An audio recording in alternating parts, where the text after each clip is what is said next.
Selamat siang semuanya. Minggu ini kita akan bahas modul 5. Kita hari ini akan mempelajari tentang komponen fotonik aktifnya gitu. Jadi komponen fotonik aktif ini dia akan meliputi misalnya modulator, laser, fotodetektor, dan lainnya.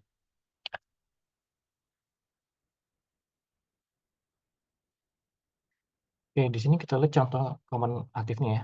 Jadi definisi komponen aktif itu adalah komponen fotonik yang membutuhkan daya atau energi eksternal untuk pengoperasiannya.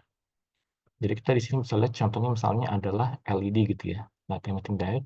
Nah, itu di sini kita punya laser, ini contohnya adalah yang namanya VCSEL ya, atau vertical cavity emitting surface laser. Nah, terus ada fotodetektor. Nanti kita akan melihat fotodetektor yang akan dipasang di photonic chip itu seperti apa. Contohnya seperti ini. Nah, terus nanti ada juga yang namanya modulator ya. Jadi modulator nanti yang akan kita pelajari itu adalah modulator yang terintegrasi dalam bentuk MZI atau ring resonator. Contohnya seperti ini, dia itu akan memanipulasi cahaya menjadi pulsa atau perubahan lainnya. Yang selanjutnya kita lihat nih, jadi kalau kita lihat dari segi interfacing untuk komponen aktif, itu biasa chip itu dibagi dua ya. Jadi yang namanya semi photonic chip. Jadi chip itu masih membutuhkan port optik dan port elektriknya gitu. Jadi port optik itu misalnya seperti ini. Jadi dia masih membutuhkan grating coupler atau edge coupler. Yang terus di sini dia ada juga yang port elektriknya. Nah, kalau fully photonic chip, dia tuh hanya membutuhkan port elektrik saja. Jadi di sini dia sudah punya sumber laser sendiri, itu di sini dia juga sudah punya detektornya gitu. Nah, detektor nanti nyambung ke processing yang keluar secara elektriknya gitu. Ini adalah yang fully photonic chip, jadi dia hanya membutuhkan yang port elektrik saja. Nah, sekarang kita lihat singkat untuk yang sumber cahaya. Jadi sumber cahaya di chip itu secara umum ada dua jenis ya, ada LED dan laser, meskipun nanti lebih banyak yang digunakan itu adalah laser ya. Nah, jadi ini adalah sumber cahayanya gitu. Jadi bisa berupa eksternal menggunakan fiber atau internal. Jadi itu di-built-in di atas chipnya. Nah, sumber cahaya itu ada dua jenis, ada yang LED berbentuk PIN. Nah, terus ya, untuk laser itu ada berbagai jenisnya. Ada yang bentuknya heterojunction. Terus ada yang namanya vertical cavity surface emitting laser artificial. Nah, terus ada juga yang namanya single photon source. Gitu. Oke. Nah, kalau prinsip kerjanya itu sama semua ya, secara umum. Jadi dia itu ada emisi foton dari relaksasi elektron pada semikonduktor. Ini sudah akan pelajari di DeFi dan juga dari kuliah material. Ya. Nah, terus kalau untuk laser, dia itu ada yang namanya proses amplifikasi atau lensing cahaya ya. Jadi kuatkan cahaya itu menjadi laser. Nah, berikutnya kita lihat yang fotodetektor. Jadi itu adalah yang tipenya adalah device on chip untuk deteksi cahaya ini. Nah, terus klasifikasi fotodetektor itu berdasarkan prinsip cahaya dari jenisnya. Jadi ada yang efek fotolistrik, ini disebut sebagai photoelectric detector. Nah, terus ada juga berdasarkan efek termoelektrik atau thermodetektor. Nah, di kuliah ini kita hanya mempelajari yang efek fotolistrik saja. Nah, berikutnya kita lihat contoh untuk modulator. Ini modulator ini adalah device aktif, jadi dapat digunakan untuk memanipulasi cahaya, baik dalam segi intensitas, fasa, atau polarisasi. Ini contohnya kita lihat, ini kita kemarin pernah belajar dengan resonator, cuma sekarang dia ditambahkan ada sebuah modulator sendiri. Nah, ini untuk yang Mach Zehnder. Jadi di sini nanti kita kenal juga, kita akan pelajari, mungkin sudah lebaran gitu ya. Ada modulator ring resonator, terus ada juga modulator MZI nanti. Nah, jadi metode manipulasi ada dua jenis. Jadi ada yang menggunakan prinsip elektro-optik atau dispersi plasma. Jadi contoh di sini dibuat menjadi PIN atau dioda gitu ya. Nah, terus nanti indeks bias di sini akan diubah berdasarkan konsentrasi elektron di masing-masing pihak sini gitu. Nah, terus ada juga yang menggunakan termooptik atau efek thermal.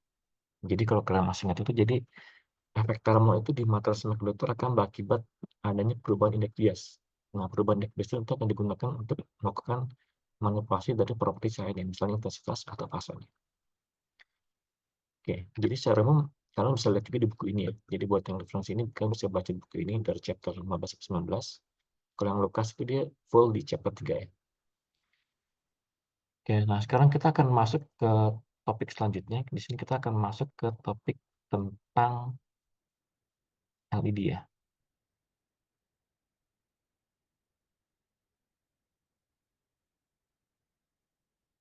Oke, apakah sudah tampak layarnya di kalian? Sudah, Pak. Oke. Oke, sekarang kita bicara tentang LED ya. Ini contohnya ini ada strip LED ini ya. Nah, sekarang kita lihat dari awal dulu.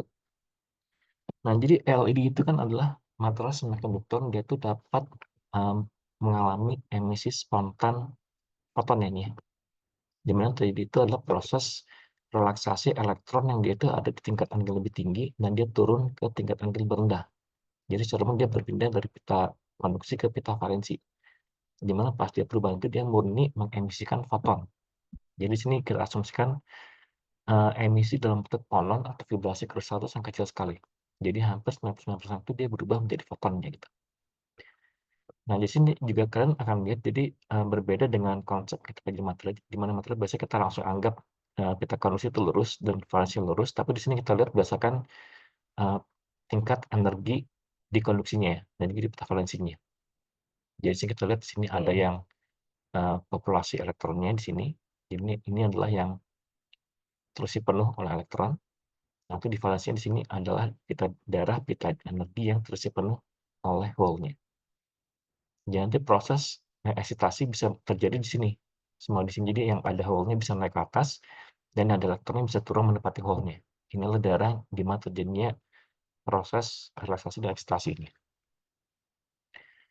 Nah, di sini kita juga lihat jadi secara umum itu energi dari cahaya atau foton dilepaskan itu secara umum akan setara dengan besarnya energi gap.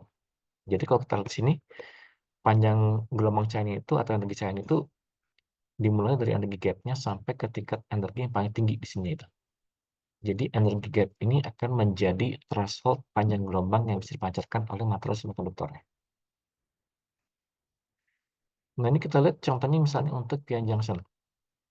Jadi p-n junction dalam kondisi keseimbangan dia akan memiliki daerah depresi di sini, di mana daerah depresi ini akan menjadi lokasi utama proses terjadi konversi. Di mana si konversi terjadi itu adalah proses elektron relaksasi ke pita valensi dan dia akan melepaskan cahaya.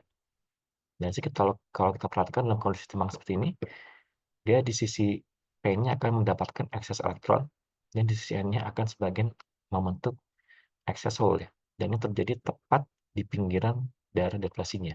Jadi saat pita energinya mulai berbelok ini. Nah, sekarang kita lihat contohnya misalnya p-n junction yang namanya adalah homostructure ya. Tapi di sini ditambahkan ada daerah intrinsik. Jadi kelebihannya itu adalah daerah intrinsik itu akan menjadi fixed, jadi dia itu tidak lagi bergantung dari besaran tegangan luar yang diberikan ya. Karena kalau di p-n junction biasa, daerah depresi ini sangat tergantung dari besarnya tegangan yang diberikan. Oke. Nah, jadi di sini itu nanti akan terjadi proses konversi dari elektron ke cahaya nantinya. Nah, terus ada juga yang namanya PPN atau double heterojunction. Jadi di sini digunakan dua jenis material. Misalkan di sini kita gunakan material yang bandgapnya lebih besar, dan di tengah sana kita gunakan yang dia tuh bandgapnya lebih kecil. Jadi kalau di sini kalau kita perhatikan nanti pita energi terbentuk dia akan membentuk seperti ini. Jadi di sini kalau kita perhatikan struktur seperti ini tuh akan memaksa elektron terperangkap di sisi ini, di bagian P tengah sini atau di daerah depresinya. Jadi kalau kita lihat kan elektron di sini akan mengalir ke bawah sini, tapi di sini dia akan menemui barrier dari sisi N-nya. Jadi elektron terperangkap di sini. Di sisi lain, di pita valensinya, hole-nya akan bergerak ke sini juga, dan dia di sini nggak bisa ngalir lagi, jadi terperangkap. Jadi di sini kita lihat dengan menggunakan struktur heterojunction seperti ini, kita akan memaksa elektron itu relaksasi di hole, di daerah pita valensi sini. Jadi dia tuh akan sangat efisien sekali, konversi energinya nantinya. Oke, berikutnya kita lihat, tadi sudah disebutkan, jadi panjang gelombang itu sangat tergantung dari band gap-nya. Dan sini sudah didefinisikan ada cut off wavelength, di mana panjang gelombang dari itu sangat tergantung dari band gap-nya. Dan kita di sini bisa ngitung, cut off wavelength itu kira-kira adalah 1,24 per end gap-nya. Oke, nah ini bisa digunakan untuk menghitung kira-kira panjang gelombang minimum yang keluar bisa berapa ini. Oke. Jadi panjang gelombang foton maksimum dapat diemisikan tuh segini ya, yang secara spontan gitu. Berbeda dengan laser. Kalau di laser itu dia tuh dipaksakan nanti emisinya. Nah, di sini kita lihat juga kondisi absorpsi dan emisi buat fotonnya. Jadi di sini kita lihat ini adalah proses absorpsi ya. Jadi elektron akan mengabsorpsi foton dan dia akan membentuk yang namanya elektron hole pair. Jadi dia akan menghasilkan ada elektron yang ke atas dan hole yang ke bawahnya gitu. Nah, terus pas yang di base ini kita lihat ini akan terjadi proses rekombinasi ya. Jadi rekombinasi itu elektron akan turun ke peta valensi dan di saat yang bersamaan dia akan melepaskan energinya dalam bentuk energi cahaya atau foton dengan memiliki energi adalah Hv ya. Nah, tuh di sini kita lihat ini ada proses rekombinasi Hv oleh foton juga ya. Tapi dia di saat yang sama menghasilkan emisi atau simulasi juga. Jadi ini yang nanti terjadi di laser biasanya gitu. Jadi akan mengirimkan satu foton, di mana satu foton ini nanti akan menginduksi satu elektron buat turun dan dia akan menghasilkan dua fotonnya itu. Nah, ini namanya adalah proses lasing nih. Itu nanti kan kita pelajari di laser nantinya. Oke, berikutnya kita lihat ini ya, contohnya untuk yang direct interval injection ya. Jadi ini yang namanya adalah laju photoluminescence-nya dilambangkan dengan RSP seperti ini, berarti dia tergantung dari besaran tegangan luar. Jadi di sini itu disebut juga sebagai foton per second per hertz per centimeter kubik. Oke, di mana persamaannya kita lihat dia bentuknya seperti ini ya. Di mana D ini didefinisikan juga sebagai fungsi seperti ini. Jadi di sini semuanya murni merupakan fungsi dari materialnya. Tapi kita di sini hanya bisa mengendalikan adalah temperatur saja gitu. Dan di sini kalau kita perhatikan, kita juga bisa menentukan kira-kira panjang gelombang itu berapa. Nah, jadi di sini kita bisa lihat, jadi ini adalah besarnya energi gap-nya, dan ini adalah besar dari energi cahayanya. Jadi dia hanya bisa mengemisikan cahaya di atas panjang gelombang energi gap-nya ini. Nah, dia nanti pasti akan memiliki besarnya jumlah foton maksimum di sini. Dan jika dia telan makin besar, maka dia akan semakin turun. Nah, jadi biasa tuh paling efisien itu adalah saat LED itu memancarkan cahaya sesuai dengan panjang gelombang dari bandgap-nya nantinya. Nah, di sini kita lihat contoh lain. Ini adalah namanya level quasi Fermi dari injeksi AHP ya. Biasanya di sini lambangnya ada delta N. Jadi di sini kalau kita perhatikan, ini adalah bentuk struktur dari peta energinya, di mana EFC dan EF ini adalah batas bawah untuk peta valensi dan ini adalah batas atas untuk peta konduksinya gitu. Dan di sini adalah peta konduksi yang terisi penuh oleh elektron dan ini adalah peta valensi yang terisi penuh oleh hole. Oke. Jadi untuk kondisi T sama dengan 0, dia memiliki kondisi flat seperti ini gitu. Tapi untuk T di atas 0 Kelvin, maka dia bentuknya akan menjadi buram, jadi akan memiliki fungsi eksponensial seperti ini biasanya. Jadi di mana fungsi lokasi dari energi Fermi konduksi dilambangkan seperti ini. Nah, terus buat yang valensi dia menggunakan fungsi seperti ini. Oleh karena itu, kalau kedua digabung, kita akan dapatkan fungsi selisih antara Fermi konduksi dengan Fermi valensi seperti ini. Jadi sini tetap masuk ya nilai bandgap dari materialnya. Nah, sekarang kita lihat karakteristik LED-nya ya. Jadi di sini kita lihat karakteristik LED itu pertama, ini contohnya adalah PN junction biasa. Jadi di sini pada kondisi for itu kita akan lihat pertama itu ada hole dari sisi P dan elektron dari sisi N yang berada pada posisi junction yang sama di sini. Nah, jadi di sini itu adalah lokasi di mana terjadinya proses konversi ini ya. Di mana elektron turun ke peta valensi dan dia akan melepaskan foton dengan energi sebesar Hv ini. Dan di sini proses terjadinya adanya elektron di sini tuh karena ada proses injeksi ya, injeksi mantik carrier ke daerah depresi di sini. Nah, sekarang kita akan lihat yang namanya internal flux photon. Jadi inilah jumlah foton yang dihasilkan di dalam dari depresi ini. Dan di sini kalau kita perhatikan, foton yang dihasilkan tuh dia biasanya bergeraknya random ya. Dia bergerak acak gitu, nggak selalu ke atas atau ke bawah, tapi dia tuh geraknya sangat random sekali. Jadi di sini kita lihat juga, jadi jumlah arus yang diinjeksikan itu berpengaruh langsung terhadap jumlah konsentrasi karakteristiknya. Di mana dia itu akan bergantung juga untuk menentukan berapa banyak yang akan dikonversikan menjadi fotonnya. Jadi di sini kita akan dapatkan yang namanya laju injeksi carrier atau namanya adalah proses pumping. Itu dinyatakan sebagai ini, R sama I per E per V-nya. Jadi laju itu tergantung dari besar arus yang injeksi arus yang mengalir dan juga tegangan luarnya. Nah, jadi di sini misalkan kita ketahui delta N itu adalah R dikalikan tau, yang mana taunya adalah lifetime dari karirnya, maka kita akan mendapatkan perbedaan carrier itu seperti ini. Jadi delta N ini adalah jumlah dari carrier yang mengalami proses konversi. Dan di sini dituliskan sebagai I per R dikalikan tau per V ini. Nah, terus kita juga bisa mendapatkan internal photon flux atau theta seperti ini. Jadi theta ini adalah Ni dikalikan I per E, di mana Ni adalah internal quantum efficiency, nilainya itu antara 1 sampai 0, di mana 1 itu biasanya yang paling optimum biasanya. Nah, terus kedua ada yang namanya ini, efisiensi ekstraksi. Jadi kalau kita perhatikan tidak semua cahaya itu bisa keluar dari permukaannya. Jadi di sini misalnya kita punya sebuah PN junction yang di mana dia itu sifatnya adalah surface emitting ya. Jadi diharapkan cahaya itu keluar dari permukaan sini. Tapi kalau nanti misalkan dia keluar dari sisi sini itu namanya adalah yang edge emitting ya. Nah, jadi sini kondisi kita punya dua kondisi. Jadi sini kita ngelihat yang ke arah X positif aja. Sebenarnya arah X negatif juga ada, tapi biasanya dipantulkan atau diteruskan di sisi sini. Sedang kita akan lihat dulu yang di sisi X positif. Nah, di sini pertama kita lihat ini ada berkas A ya.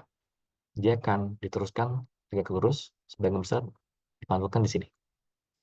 Nah, terus ada berkas B, di mana dia tuh masih dibiaskan, tapi ada dipantulkan juga. Nah, terus ada juga yang kondisinya seperti C. Dia sudah di sudut kritis, akibatnya dia akan mengalami yang namanya total internal reflection. Nah, jadi secara umum kita lihat dia itu ada 3 macam efisiensi berdasarkan cahaya yang dapat diekstraksi.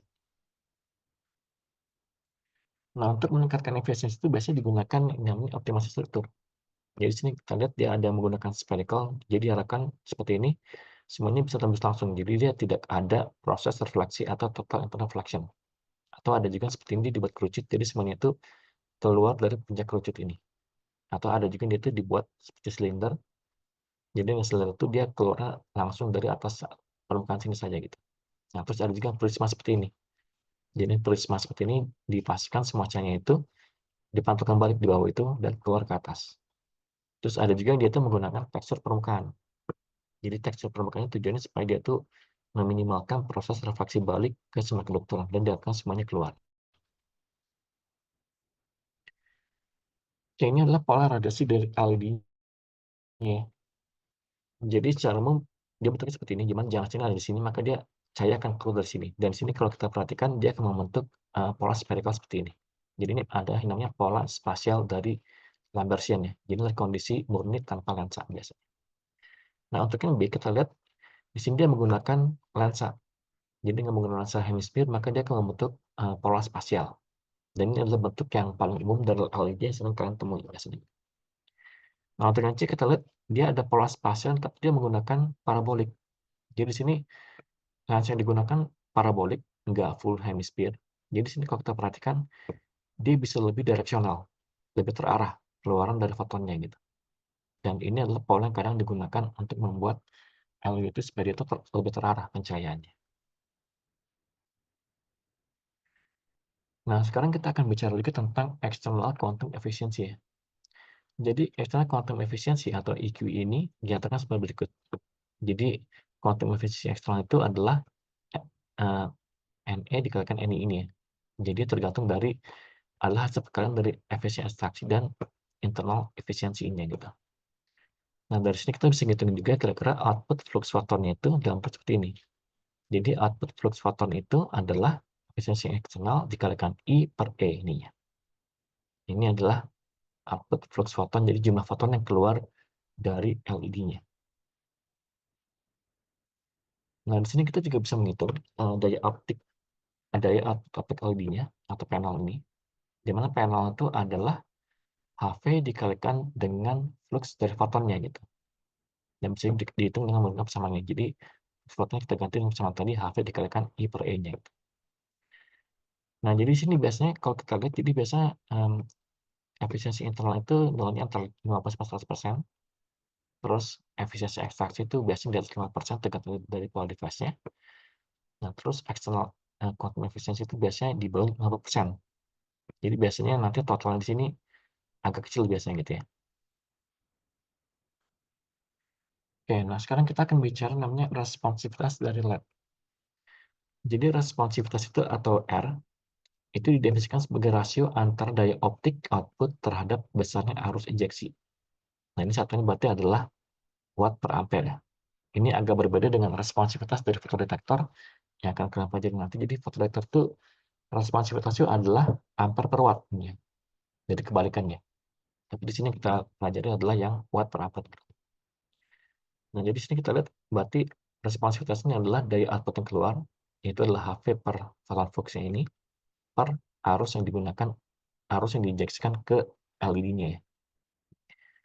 Nah, di sini kalau kita lihat, kalau kita tuliskan dalam bentuk energi, maka kita di sini akan mendapatkan frekuensi. Di mana frekuensi nanti bisa kita ubah dalam bentuk panjang gelombang. Dan jika di sini kita gunakan panjang gelombang dalam bentuk mikron, maka persamaannya bisa disederhanakan dalam bentuk seperti ini. Jadi R itu sama dengan efisiensi eksternal dikalikan 1,24 dibagi dengan panjang gelombang cahaya yang keluar dari LED LED-nya. Biasanya di sini digunakan itu adalah panjang gelombang dari bandgap materialnya. Nah, di sini kita akan lihat contoh dari distribusi spektralnya. Jadi di sini kita lihat spektral itu tergantung juga dari energy gap-nya. Dan itu akan menentukan kira-kira titik tengah atau center wavelength-nya di mana gitu biasanya gitu.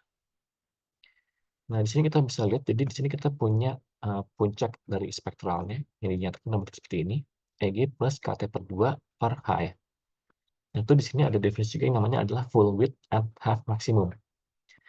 Jadi di sini definisi itu adalah, jadi kalau kita pakai sini, jadi ini adalah puncak. Nah, di sini kalau kita ambil half maksimumnya, nah ini namanya adalah full width at half maximum. Nah, di sini dinamakan dengan delta V. Jadi delta V itu bisa dihitung dengan menggunakan sama ini, yaitu 1,8 KT per H-nya. Nah, terus kalau kita menghitung ini dalam bentuk lambda, maka kita akan mendapatkan sama seperti ini. Nanti di sini kita bisa lihat nanti adalah delta lambda itu sekitar 1,45 delta puncak per KT-nya, di mana delta lambda ini adalah besaran persebaran dari cahaya yang keluarnya gitu. Jadi ini itu adalah delta lambdanya atau lebar pita dari cahaya yang keluar dari LED-nya. Nah, di sini kita lihat contohnya buat rangkaian driver LED-nya. Jadi ini ada yang menggunakan arus bolak-balik. Jadi di sini ada yang menggunakan arus DC dengan beban sininya untuk mengendalikan arus masuk. Nah, di sini ada yang sudah terkendali dengan input sinyal. Di sini ada juga dalam bentuk data digital. Oke. Nah, ini cara umum rangkaiannya ada 3 hal seperti ini. Nah, sekarang kita akan lihat LED berdasarkan struktur dan material device-nya. Jadi di sini kita lihat ini adalah panjang gelombangnya. Jadi kalau kita perhatikan silikon itu dia berada di sini biasanya gitu. Dan di sini kita bisa lihat ini adalah yang indirect band gap, dan sisanya ini adalah yang direct band gap ya. Yang nanti di kuliah ini kita akan banyak membicarakan material-material seperti gallium arsenide, indium fosfat, dan gallium nitride gitu. Itu adalah material yang banyak digunakan untuk LED biasanya. Kalau gallium arsenide dan silikon kan yaitu indirect band gap biasanya cukup jarang digunakan biasanya gitu. Dan di sini kita bisa lihat ternyata tiap material itu memiliki spektrum khusus ini gitu. Jadi kalau misalkan untuk gallium silikon dia biasanya di sekitaran inframerah nih ya. Nah, terus buat yang indium nitride dia sangat panjang sekali, itu bisa mencapai dari inframerah sampai ke ultraviolet biasanya gitu. Jadi nanti pemakaian juga berdasarkan dari aplikasi LED ini panjang gelombangnya mau outputnya di mana gitu. Nah, ini konstruksi LED ya. Jadi seperti yang sudah saya jelaskan sebelumnya, jadi dia tuh ada yang namanya surface emitting LED seperti ini. Nah, terus ada juga dia tuh edge emitting LED, jadi keluar dari samping seperti ini. Nah, sekarang kita lihat contohnya misalnya untuk LED inframerah. Jadi kenapa kita lihat dulu dari sisi inframerahnya, karena untuk komunikasi fotonik chip itu biasanya dia menggunakan panjang gelombang di spektrum inframerah atau near inframerah biasanya gitu. Nah, di sini kita lihat ini adalah contoh surface emitting LED tipe Saul-Libers ya. Ini materialnya menggunakan indium gallium arsenide fosfat ini ya. Jadi di sini kalau kita perhatikan ini adalah aktif region di mana di sini akan terjadi proses konversi elektron ke fotonnya gitu. Atau di sini ada dielectric filmnya. Terus ini ada contact layer untuk kontak dengan kutub positifnya. Nah, di sini kita lihat dia ada yang namanya indium fosfat confinement layer nih. Gitu. Jadi confinement layer ini digunakan untuk mengurung fotonnya supaya dia itu nggak kemana-mana. Jadi itu bisa difokuskan ke lensa yang sengaja dibuat di permukaannya gitu. Nah, terus kita lihat juga, jadi biasanya device-device seperti ini biasanya dia dibuatnya terpisah. Nah, setelah itu dia nanti baru dipasang di atas chip fotoniknya gitu. Jadi pemasangan itu dia bisa menggunakan eee, pola biasa gitu ya, dia tuh dipasang seperti, tegak lurus, tapi kadang dia menggunakan juga namanya adalah, flip chip ya. Jadi ke flip chip itu chip-nya dia dibalik, jadi kontak langsung. Jadi kalau yang biasa kalau kita kalian perhatikan, ini chip-nya dia kontaknya harus ada semacam kabel dulu ke kontak substratnya. Tapi kalau di flip chip dia bisa dipasang langsung ini gitu. Jadi emang chip-nya dibalik supaya kontaknya di bawah, terus dipasang langsung ke substratnya. Jadi Photonic ini biasanya banyak menggunakan teknik, flip chip packaging gitu ya. Nah, di sini kita lihat contohnya buat yang LED cahaya tampak ini ya. Di sini dia menggunakan surface emitting juga, dan di sini menggunakan aluminium gallium fosfat, indium gallium fosfat, jadi outputnya di 650 nanometer ya. Jadi di kisaran, biru atau hijau biasanya gitu. Dan di sini kalau kita perhatikan dia strukturnya, cukup unik karena di sini dia menggunakan adanya Bragg reflektor. Jadi Bragg reflektor itu adalah semacam deretan quantum well di mana cahaya itu kalau dia melewati Bragg reflektor, dia akan dipantulkan sempurna ke atas. Jadi di sini lebih terarahnya gitu. Dan kadang struktur DBR-nya kadang digunakan juga untuk proses slicing biasanya gitu. Nah, di sini ada contoh lain, di sini dia menggunakan namanya multi quantum well ini ya. Jadi kalau dari pita diagramnya kita lihat seperti ini. Jadi itu merupakan, mmm, seperti ini. Jadi strukturnya itu ada indium gallium nitride yang di-sandwich antara gallium nitride seperti ini. Jadi indium gallium nitride ini memiliki energi yang lebih kecil.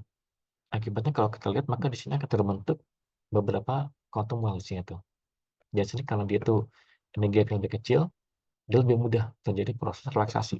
Maka di sini tuh dengan makin banyak jumlah well-nya ini, makin banyak proses terjadi konversi elektron ke fotonnya seperti ini. Dan kalau kita lihat di strukturnya, dia biasanya, multi-konformal di sini. Jadi di situ ada banyak sekali komponen seperti ini. Dan di sini ada konformal lain buat memasukkan cahaya keluar. Nah, di sini menggunakan safir, di mana safir sudah ditekstur sedemikian rupa supaya cahaya itu terfokus di satu arah saja gitu. Dan struktur ini yang menggunakan indium aluminium gallium nitride ini beroperasi pada panjang gelombang 420 nanometer. Jadi, sekitar hijau ini. Nah, ini kita lihat juga, ini yang namanya organic LED ya, atau OLED. Jadi kalau OLED itu dia biasanya menggunakan material yang namanya itu ada P-transport layer atau Hall transport layer seperti ini. Di mana biasanya Hall transport layer dibuat dari material TPD ya, atau trivinyl diamine derivatif. Nah, terus buat yang elektron transport layer itu adalah aluminium terus 8 hydroxyl quinoline. Jadi dengan menggunakan OLED ini kalau kita perhatikan, jadi berdasarkan strukturnya itu dia bisa langsung mengeluarkan cahaya, apakah cahaya biru, hijau, atau merah gitu gitu. Jadi makanya OLED ini banyak digunakan karena itu bisa langsung spesifik mengeluarkan cahaya RGB seperti ini gitu. Oke, jadi makanya banyak sekarang tuh di TV layar tuh banyak yang menggunakan OLED karena itu untuk visual lebih mudah gitu. Oke, jadi buat yang LED itu referensi kita seperti itu ya. Jadi kan bisa baca di Emma Saleh di chapter 18 untuk lebih lengkap ini. Jadi kan silakan baca ini ya gitu. Oke. Oke, sampai sini ada yang mau ditanyakan? Ya, terus untuk absensi silakan kalian absensi mandiri di Six ya, sudah saya buka ininya. Oke, apakah ada yang mau ditanyakan tentang topik LED ini?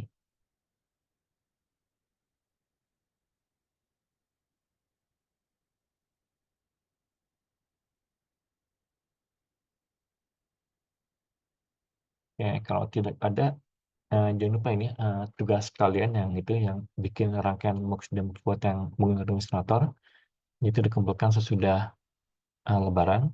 Jadi kalau misalkan kalian ada yang kesulitan atau ingin bertanya, silakan bertanya langsung di MS Teams itunya gitu ya. Oke. Nah, terus ini ya, besok kita tetap kuliah seperti biasa secara daring juga. Jadi besok kita akan membahas tentang materi laser dan fotodetektor. Oke, jadi sesudah materi besok sudah lebaran kita akan ada kuis. Nah, sudah kuis kita akan ada UTS 1 ya. Jadi UTS 1 itu materinya dari awal sampai topik tentang fotodetektor. Oke, jadi tipe soal biasanya nanti akan ada 2 soal. Jadi satu soal itu biasanya adalah soal, desain ya, perancangan. Terus satu soal itu adalah solusi problem solving biasanya. Dan biasanya nanti ujiannya sifatnya adalah open book nih. Oke. Nah, jadi nanti, biasanya tipe kuisnya adalah take home test, jadi kalian diberi waktu 1 minggu untuk menyelesaikan ujiannya, kemudian dikumpulkan, oke? Oke, ada yang mau ditanyakan? Baik dari materi ataupun dari, tugas dan ujiannya? Ya, bahan materi kuliah sudah bisa kalian lihat di Ednotes ya, jadi kalau kalian buka Ednotes itu misalnya sudah ada materi tentang, eee, komponen aktif fotonik ini. Oke, ada yang mau ditanyakan?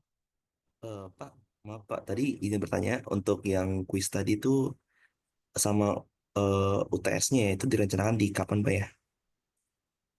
Kalau kuis itu nanti rencananya kan kan kalian nanti kembali masuk itu, bentar, karena dulu,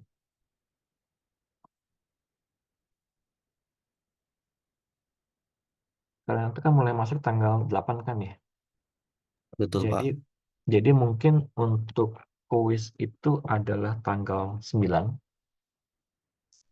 Jadi hari Kamis itu ada kuis, jadi waktu 2 jam itu digunakan untuk kuis ininya. Nah, terus untuk UTS, saya masih menunggu jalur dari prodi ya, tapi itu tentatif minggu ketiga ya. Jadi itu antara tanggal 13 atau tanggal 18 nantinya gitu. Nah, nanti sisanya kita tunggu pengumuman dari prodi, kira-kira, kapan pelaksanaan kuisnya dan ruangannya juga. Oke, ada yang mau Oke, ditanyakan? baik, terima kasih Pak. Oke, ada yang mau tanyakan?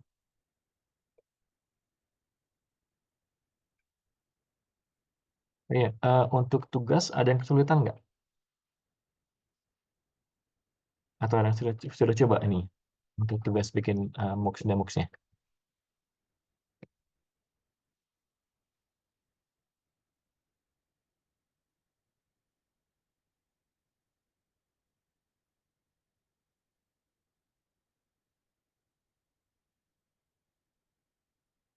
Ya, kalau tidak ada, saya mau menunjukkan satu hal juga. Jadi, kemarin kan kalian sudah mempelajari ring resonator ya, yang bisa digunakan untuk filter ya. Tapi di sini akan saya tunjukkan, jadi nanti ring resonator itu juga bisa digunakan sebagai amplifier. Jadi nanti juga mungkin akan bisa digunakan juga dalam, kasus misalkan, aplikasi laser nantinya gitu. Oke, sebentar. Oke, apakah sudah muncul layarnya?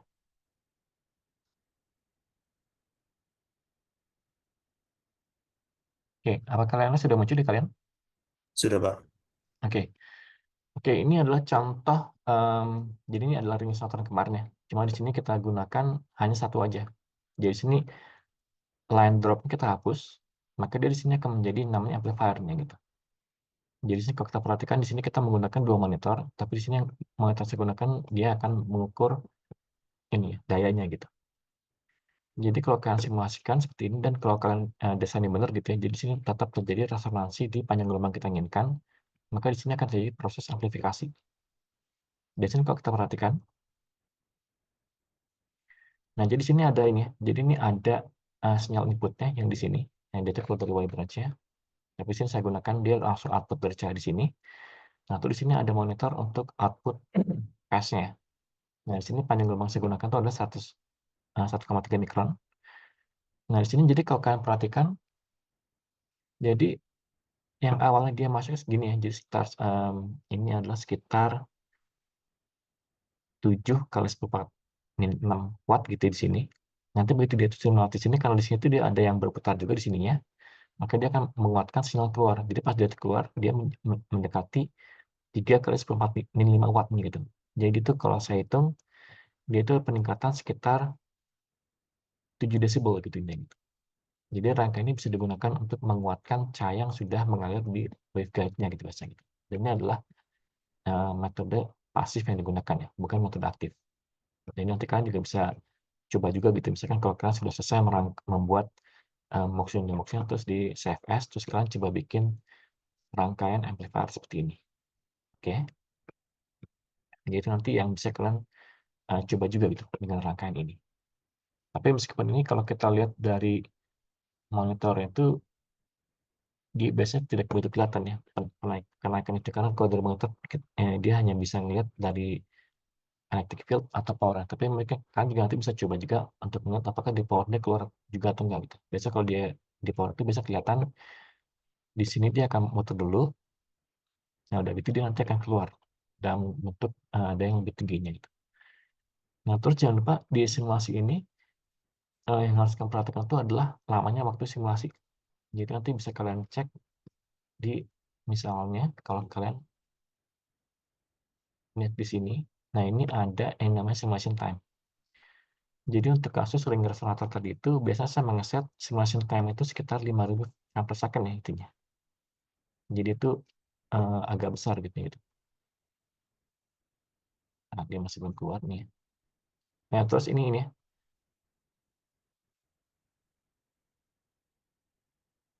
Ini nanti contoh yang bisa kalian gunakan ini adalah contoh dari fotodetektor ya. Ini sedang saya siapkan supaya nanti kalian bisa gunakan juga gitu. Ini adalah jenis fotodetektor yang nanti akan digunakan di atas photonic chip-nya gitu. Jadi kalau kalian perhatikan, ini adalah yang tipenya adalah PIN. Jadi kalau kita lihat di sini, jadi di sini ada input dari waveguide-nya dan ini adalah detektornya. Detektornya nanti terdiri di atas daerah P dan N, dan di sini akan terjadi proses konversi foton ke elektronnya. Nanti akan kalian pelajari besok ini. Ini contoh visualisasinya, tapi dari listriknya. Jadi kalau listrik, dia biasanya nggak boleh kelihatan. Tapi kalian harus melihat, dan jika kalian lihat ini di spektrum 1,3 mikron, jadi sudah resonansi. Nah, jadi resonansi di sini yang digunakan untuk mengaplikasi cahaya yang lewat ini gitu. Oke. Jadi di sini kalian nanti bisa lihat juga misalkan kalau di sini tuh saya gunakan monitor itu, nah dia hanya mengukur electric field saja. Tapi kalau misalkan kalian pengen lihat powernya, ini nanti harus diaktifkan oleh kalian supaya kalian bisa mendapatkan peruntukan power berdasarkan yang ini gitu. Jadi kalau di sini kalau kalian lihat itu misalnya ada cukup signifikan powernya gitu. Dan di sini kalian juga bisa ambil lambdanya itu pas di puncak resonansinya. Di sini puncak resonansinya dia sekitar 1,29 mikron gitu. Jadi nanti itu akan berubah dari yang 7,6 mikrowatt menjadi sekitar 41 mikrowatt gitu. Itu adalah proses amplifikasi dari optiknya. Itu nanti bisa kalian coba. Jadi sebenarnya kalau kalian kemarin sudah selesai yang mux dan mixnya, kalian tinggal hapus satu line yang dropnya, kalian akan mendapatkan amplifier-nya. Oke. Nah, itu kira-kira bisa saya share sih. Jadi tugas kalian tetap kalian bikin mux and demux juga, cuma kalau bisa kalian juga pelajari juga pembuatan dari amplifier.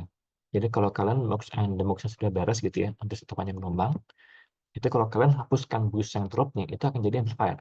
Ya, itu nanti mungkin akan digunakan misalnya untuk nanti ujian biasanya gitu. Karena itu UTS biasanya nanti kalian akan saya minta merancang sebuah satu rangkaian dengan fungsi tertentu. Apakah itu adalah sebuah gerbang logik ataupun memori gitu biasanya gitu. Oke. Oke, ada yang mau tanyakan?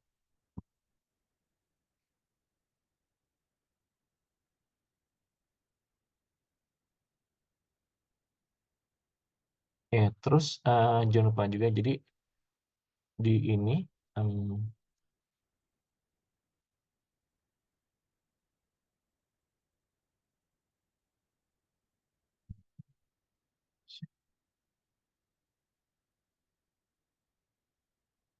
ya di sini ini nanti nah jadi ini ya, jadi ini adalah parameter yang kalian gunakan. Jadi di sini adalah tinggi dari waveguide-nya 150 nanometernya. Terus kalau tebal lapisan boxnya misalkan buat dulu saja gitu 10 mikron minimal. Nah, terus cahayanya di 1300 nanometer, 1500 dan 1550. Nah, terus di sini semua cahaya itu mode dengan lebar adalah 0,5 atau 0,1 nanometer ya. Jadi di sini kalau kalian perhatikan tuh nanti dia tuh akan membentuk pola seperti ini. Jadi ini adalah panjang gelombang sentralnya. Nah, jadi dia tuh nanti akan memilih pola distribusi seperti ini biasanya gitu. Oke, di mana ini tuh adalah lebar dari sini ya. Lebar dari diagram pita cahayanya gitu. Oke. Nah, jadi sini laporan Anda nanti minimal meliputi ini 3 hal berikut ya. Jadi dia tuh ada gambar diagram rangkaian fotoniknya. Jadi kalian bisa bikin misalnya single resonator dengan Y branch, atau full rangkaian ya. Jadi ada 2 Y branch dan 3 resonator. Tapi minimal kalau kalian bisa bikin ini untuk masing-masing panjang gelombang ini itu juga udah cukup. Tapi kalau kalian pengen lebih, silakan buat sampai yang full ya. Jadi ada 2 Y branch dan 3 resonator atau filter ya. Nah, terus ada juga penjelasan singkat tentang metode perancangan dan parameter desainnya. Jadi misalnya parameter desain itu adalah lebar waveguide, lebar gap, radius ring, dan lain-lain. Ini untuk masing-masing filter yang kalian rancang nantinya. Nah, terus sertakan juga kurva transmisi dari bassnya dan juga dropnya. Jadi ini kalau kalian gunakan script yang saya gunakan, dia sudah mengenerate otomatis, tinggal kalian attach saja. Nah, terus ada juga kurva transmisi dari hasil MUX-nya ya, dengan Waveburns-nya. Nah, terus tambah juga harus ada kurva kontur distribusi magnet listrik yang menunjukkan terjadi resonansi ya, dan sinyal itu pindah ke drop-nya gitu. Jadi usahakan di sini kira-kira di atas 50% itu sinyalnya pindah ke drop semua. Tapi kalau bisa dia sudah maksimum supaya dia itu menunjukkan ada pola resonansinya. Oke, jadi nanti biasanya kalau kalian perhatikan sinyal dari transmisinya, misalkan kalian panjang gelombangnya di sini gitu ya, tapi dia sinyal transmisinya itu dia ada di sekitaran sini gitu. Jadi kalian jangan ambil yang pas di sini, kan dia pasti akan kecil, tapi kalian bisa ambil sedikit yang di puncak sini gitu. Jadi kan harus baca dari grafiknya, ini menunjukkan panjang gelombang berapa. Nah, terus panjang gelombang ini nanti kalian gunakan di monitornya untuk melihat langsung di panjang gelombang seperti ini, seperti apa konturnya gitu. Jadi sih kalau bisa kalian cari puncak resonansinya mendekati targetnya ini ya. Jadi jangan terlalu jauh, tapi kalau bisa mendekati perbandingan mungkin bisa sekitar sampai 0,1 nanometer, itu masih bisa. Oke. Nah, terus di sini kalian juga kalau bisa sertakan juga fase masih Anda. Ini dalam mode layout ya.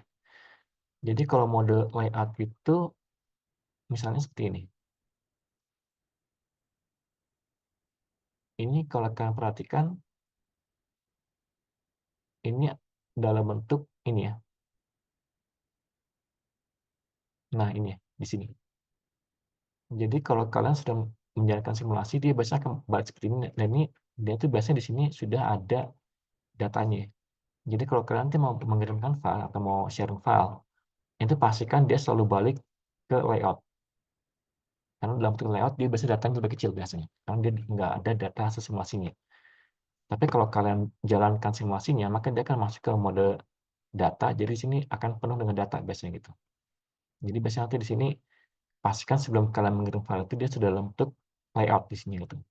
Jangan dalam bentuk sudah disimulasikan, jadi dia pasti datanya banyak, dan itu datanya biasanya kalau kalian simulasi cukup besar, biasanya mencapai gigabyte nantinya gitu.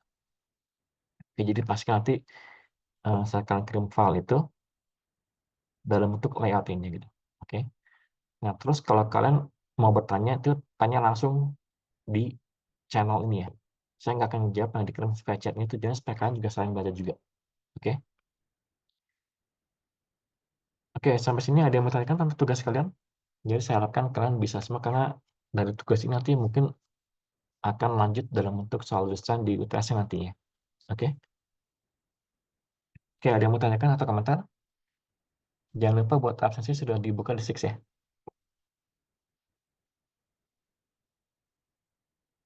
Oke, apakah ada yang mau ditanyakan?